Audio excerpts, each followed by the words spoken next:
So, hi everyone. Thanks for joining today and welcome to our Super Monday session. This is Beril. I'm a publishing manager at Supersonic. And today, once again, we're here to introduce you to our next promotion where you might publish your next hit. In March, we held our first SuperWinter promotion and met with great studios and tested amazing games. So why not to be back with it again? This time, we're offering huge cash prizes at every step towards publishing, including extensive mentoring sessions from our market experts. And if you're ready to make your prototype into a hit, then you're in the right place. So let's quickly go over agenda. First, we're going to start by diving into SuperWinter, understanding the dynamics of our promotion. We'll be introducing you the idea by explaining what makes it special, go over our cash prizes and bonuses, and of course our timeline. Then we'll be talking about our latest launch, which is Build a Queen, and what made it a success. Of course, as usual, we will go over our current market trends to guide you for your next prototype so you guys can submit your games to SuperWinter. Then next, we'll be introducing you the Supersonic's approach on how to shift a game from hyper to hybrid. And like always, we'll be finishing it up with our Q&A session. So please start from now, leaving all of your questions down below, and we'll be answering at the end of our session. First things first, I want to say that we here are developers. The market has changed and it's harder to find marketable ideas and concepts. It takes longer time to publish games. It's much harder. And this is exactly why in each promotion, we try to offer different approaches depending on the market trends, come up with better cash bonuses and prizes, and help you more. And in order to support you, our developers, we decided to introduce a model where you can actually win prizes at each step of publishing. This way, we can also make sure that you can focus and give all of your attention to your high potential games and make it even better. Here you can find some of the previously published games from our previous competitions. So if you submit to one of your best games to SuperWinter, maybe next time you'll be seeing your game's logo over here too. And as we said, Supersonic will be supporting you in each step of publishing. So let's see how each step will look. You'll be submitting your game to our platform. Once it's approved, you'll be turning the game live. We'll be conducting the test first on Facebook. Once the test is live, you'll be automatically eligible to receive your payment per prototype. Afterwards, if the KPI shows potential, we'll be conducting a full marketability test, which includes Facebook, TikTok, and ironSource. Additionally, we can test these games in Google and Unity, depending on their genre, how they would perform on these channels. And overall, if the game shows potential, then we'll be moving to our second step, which will be iterations. This step will be taking some time, depending on your game, how big it is. And of course, during this time, we'll be trying to support you by payment per iteration and some special KPI bonuses. And our aim is to help you to work on this game and maximize your efficiency. And the last but not least, we'll be obviously publishing your game, hopefully. Once the game is globally launched, you'll be eligible to receive a minimum guarantee. And the fun stuff starts here, which is our huge cash bonuses. Anyone who submits their game and tests during SuperWinter will be eligible for a $300 instant payment, no matter the KPIs. Besides that, any game that was tested during SuperWinter and gets published will have a minimum guarantee of $100,000. As you may know, we work with profit share. Once your game gets published, immediately you'll be paid for this $100,000. And once your profit share actually goes above this amount, you'll be receiving your profit share regularly. And please keep in mind that once you publish a game with Supersonic, obviously your profit will be much more than this minimum guarantee. Another important note here is this time you'll be only eligible to submit maximum of 15 games, and only maximum 5 of them will be approved and will be eligible to move to the testing phase. The main aim here of this promotion actually to find your next hit. So of course it requires more time on ideation, better market research, and takes more time in the development phase. Our main objective here is not to test as much as possible, but come up with a marketable concept that we can actually build a game on. So no need to worry. We'll be offering you tons of different resources, tools, and options to reach out to our market experts. So please keep this in mind and submit your games wisely. And don't forget to share us your best ideas and concepts. We're already excited to see them. And let's move on to our additional bonuses, which will be during the iteration process. First of all, just keep in mind that you're free to pick the OS that you would like to test your game on. It could be either iOS or Android, whatever you prefer. Our platform supports both. Our first prize will be an iteration bonus for the games that are submitted and tested during SuperWinter promotion that has a full marketability score of 4 and above, which means that the game needs to be tested on Facebook, TikTok, and ironSource, and has retention day 1, 30% and above. The second bonus will be a special one for the games that are actually hybrid and are eligible to move to the iteration phase. It will be a one-time bonus, and which will be a total of $10,000. And for all the cash bonuses and iteration prizes, please note that your game needs to be added to our platform within the SuperWinter submission period and tested during the testing period. Any games that are added earlier or afterwards will not be considered as part of the promotion. So let's please keep this in mind. And of course, that's not it. As usual, we're here to make you a better creator. We'll be giving you access to our exclusive resources. Studios that actually show potential with their game they submit and test will be eligible to win Unity Pro license for a full year and get the chance to have one-on-one meetings with our market experts.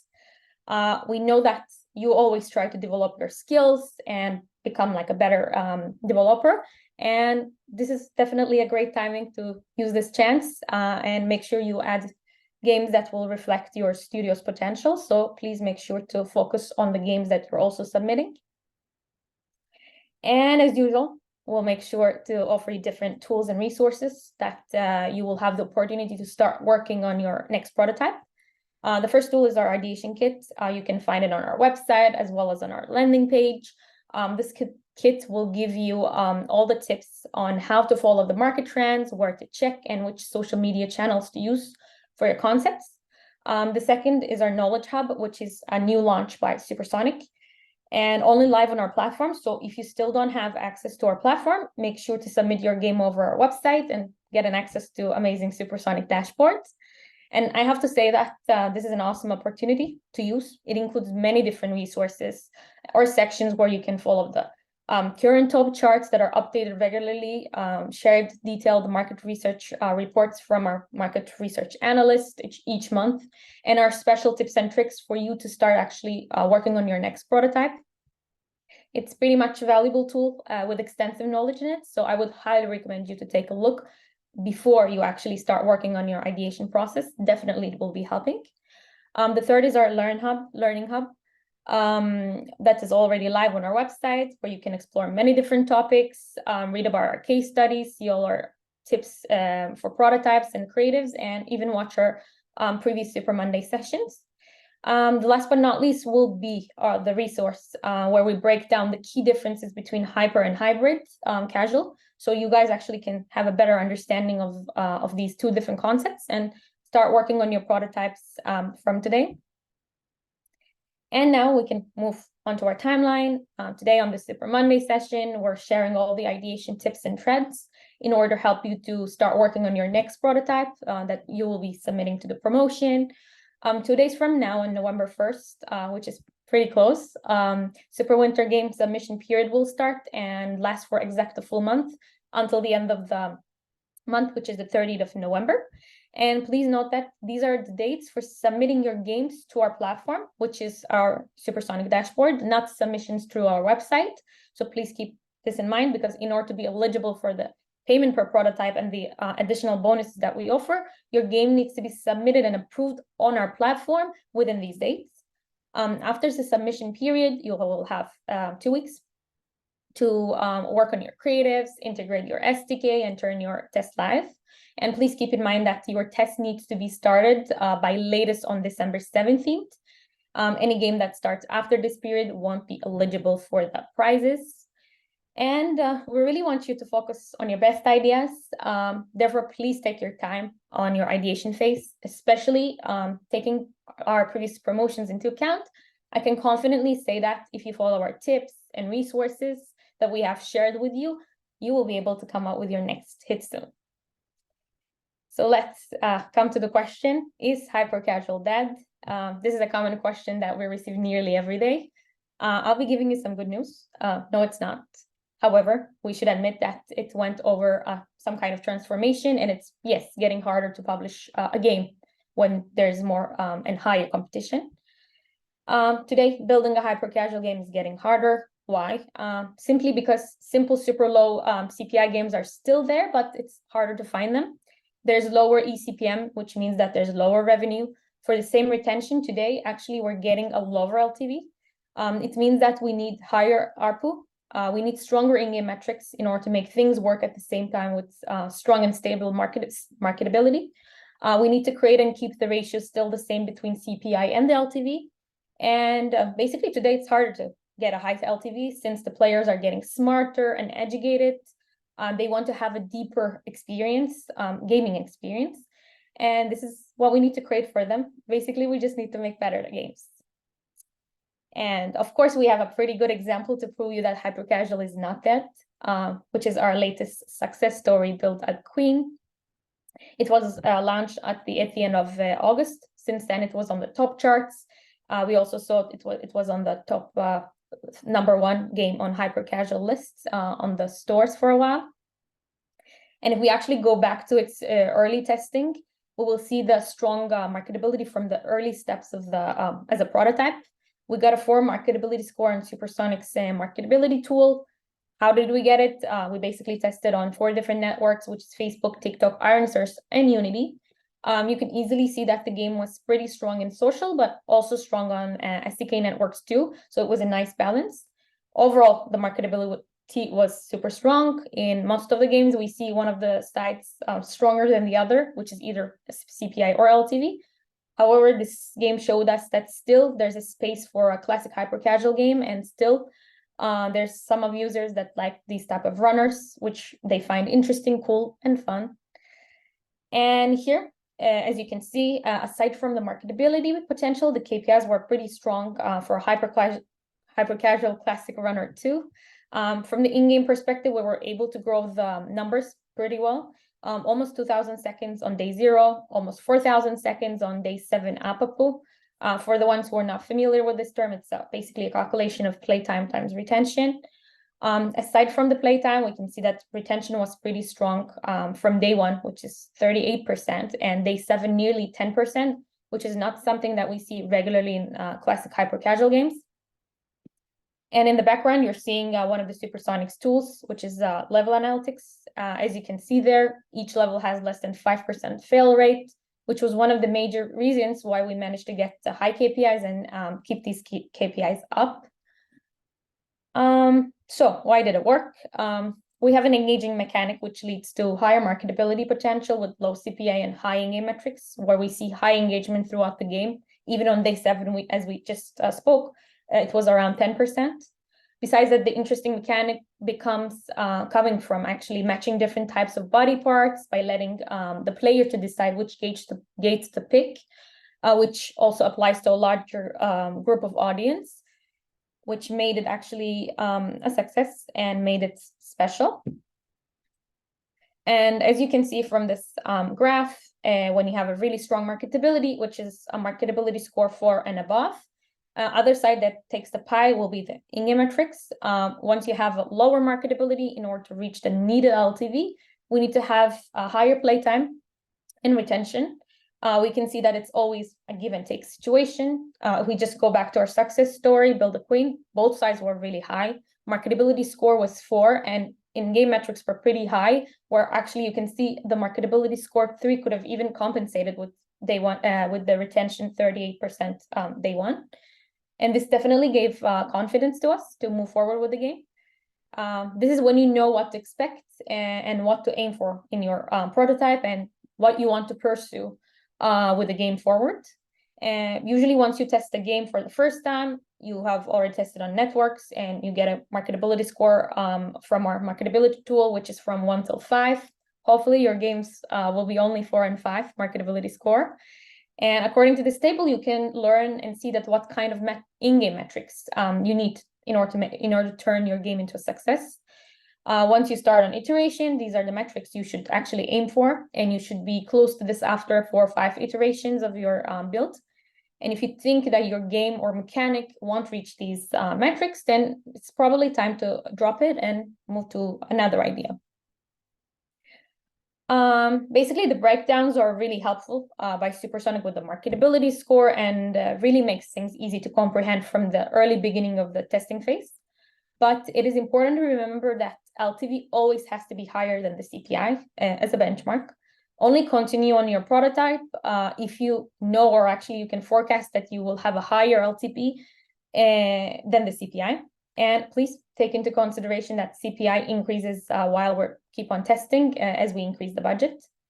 And if we just go to the previous slides, it will help you to understand where you stand with your game and your metrics, because with each game, you understand what kind of KPIs are needed for you to move with your game. And you should always remember that LTV needs to be higher than the CPI, and this should be a thumb rule that we should need to keep. So let's quickly jump to our market trends. This way we can see the current market, and you guys can start working on your prototypes that you'll be submitting to SuperWinter. Basically, at the moment, we see three main genres that are trending on top of the charts. These are runners, puzzles, and hybrid runners. When we dive into runners, we see that they come up with strong and good marketability potential. Also, runners are always available on top charts as a genre that will probably never die and always be there. However, we need to keep in mind that runners are also going under some kind of evolution in itself by different types. Gate runners have been trending for over 3 years now. It started with mob control, then followed by Tallman Run, and we can easily see from our latest launch, Build the Queen also, the instant visual change of the character or the stickman that goes through the gates actually attracts players' attention by using the right creatives, and it actually brings us a nice marketability potential. Another type of runner that we see on the top chart is lately hybrid runners. These games might have a little bit less marketability, but we definitely see better and stronger in-game metrics compared to our regular runners. As we mentioned earlier, in order to work on the marketability, focusing on the gates and the creatives actually helps us, since players like to see the evolution of the objects and see it visually.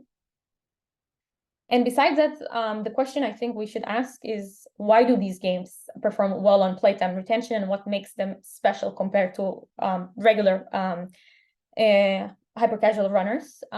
Basically, we can summarize this in 3 points. The first one is, of course, the progressive economy that you create in the game. You do upgrade these type of runners, but it's pretty slow.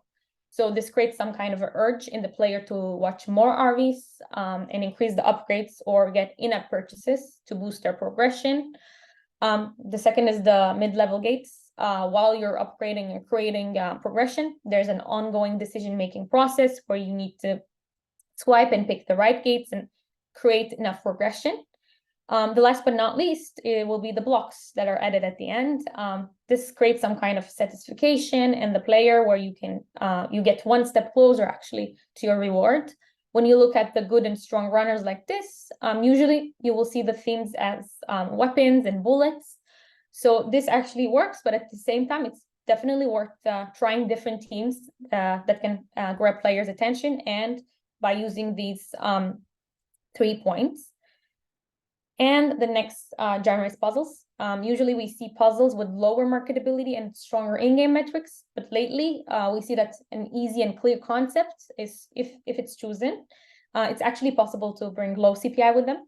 Family Tree is a really nice example that used a trending worldwide known reality show, Family, and turned it into a game. Another example is play colors. The idea is pretty simple: to match colors and paint the cube. And last but not least is Traffic Escape. We know that clearly cars are strong in marketability, so increasing the chances to get a better CPI is by using the right theme. But obviously that's not all. Using previously tested games are always a good reference point to start. We already know they worked before, so by changing the mechanic and making it unique can help you to get a new marketable concept.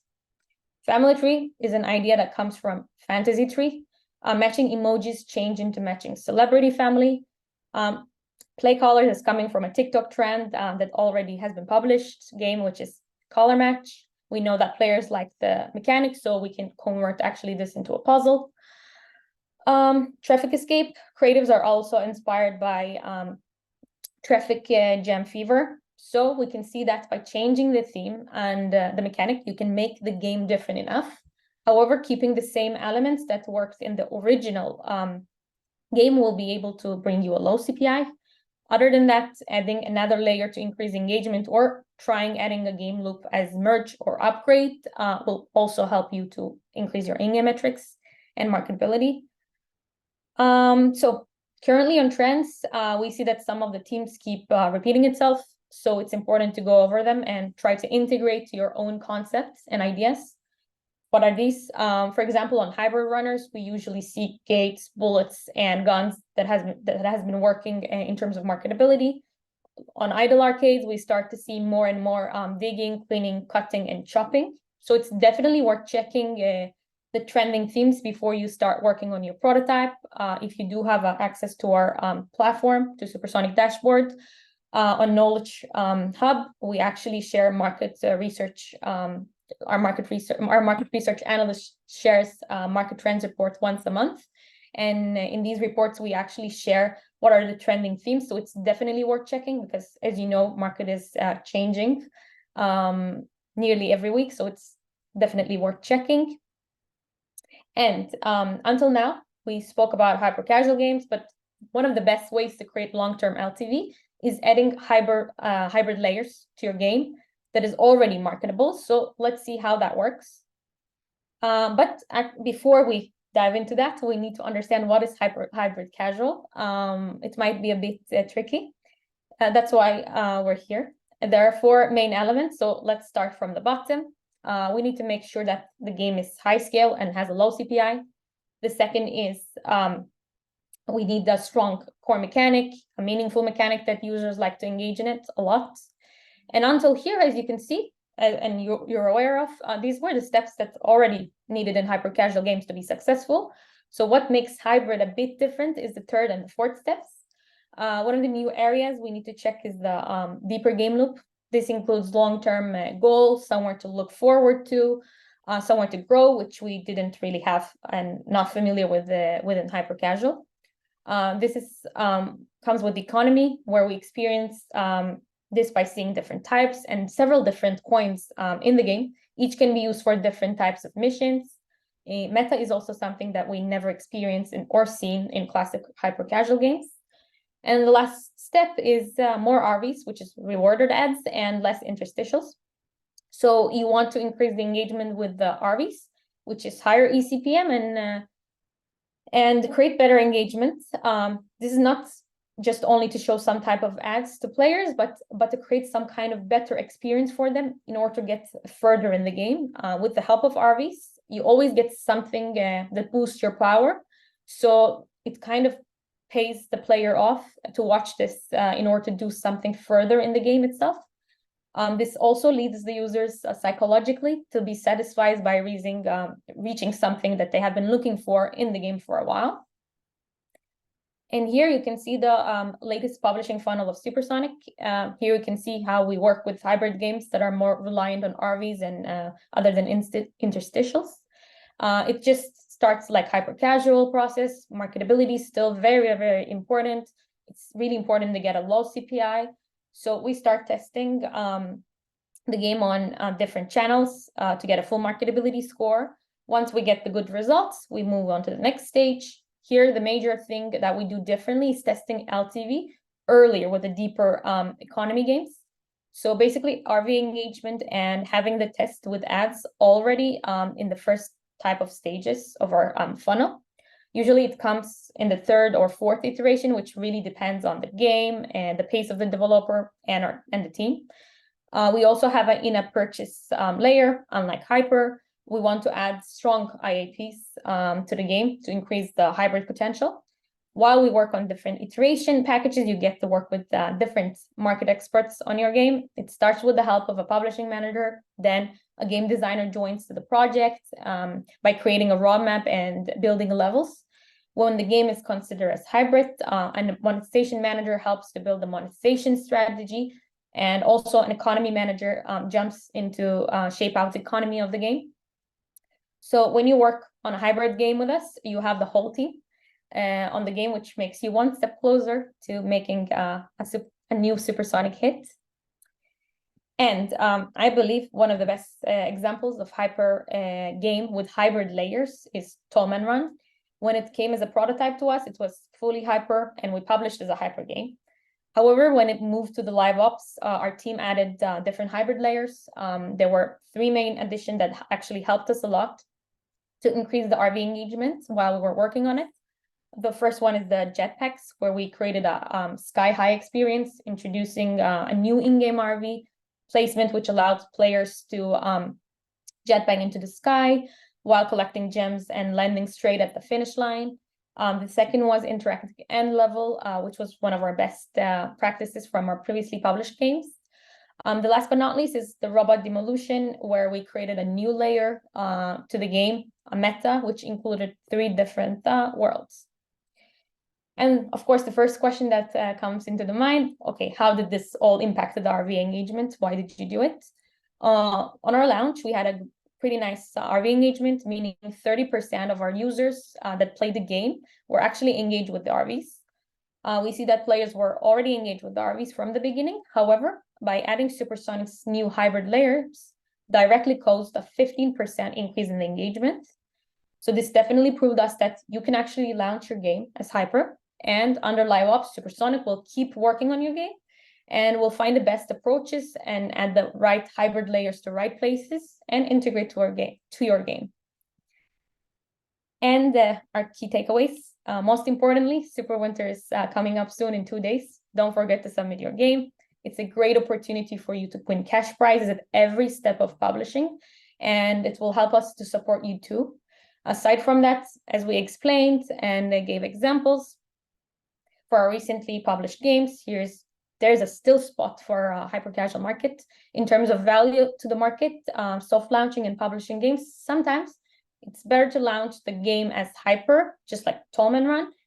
What we did basically there was check the market acceptance in terms of marketability. Then we continued working on the game and improving it. Last but not least, while you work on your games, your prototypes, please remember that when we go back to the CPI and LTV ratio, this should always happen in your game.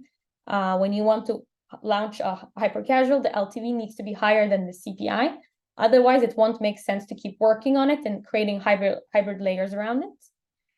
And I guess that's it. I know I spoke a lot. I just wanted to give you all the information about our upcoming promotion that we're really excited to share with you and see your games.